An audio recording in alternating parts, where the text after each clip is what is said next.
今天又来买管道来了，这个活耽误了大概得有1天多，一直没刨。今天刨了，拉了2车管子没了。拉了1车来，然后铺到修桥的那里，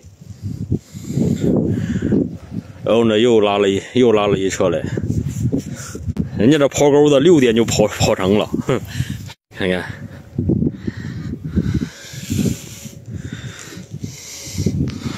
都等着浇地呢。这里它是怎么回事呢？它这里是清河道里面的淤泥，然后导致呢压这个路啊，把这个原先的管道压坏了，所以说要更换，这么回事。但它不走这条路，它走不了啊。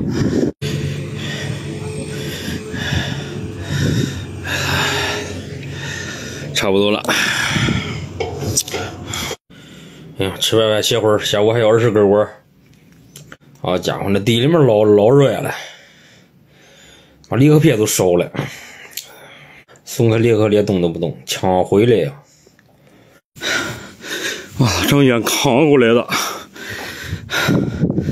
，3轮子又坏了，直接烧了吧离合片。3轮彻底不走了，我操，离合片整个都烧没了。还得拉过去修，在地里面修不了。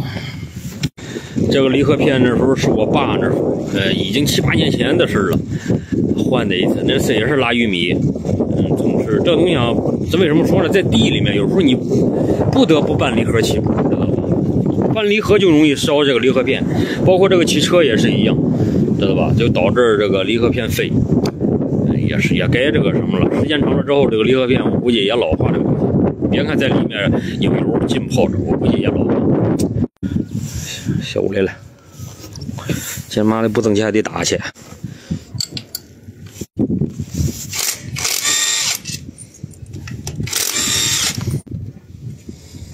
那到边上那个，俺们挣钱。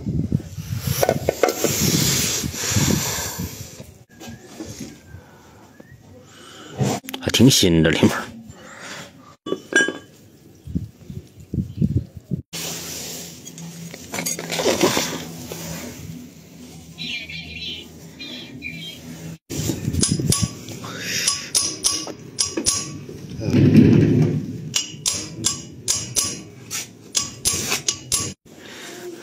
换了一副离合片，然后重新换了1壶机油，操，90块钱，这他妈的今天倒霉。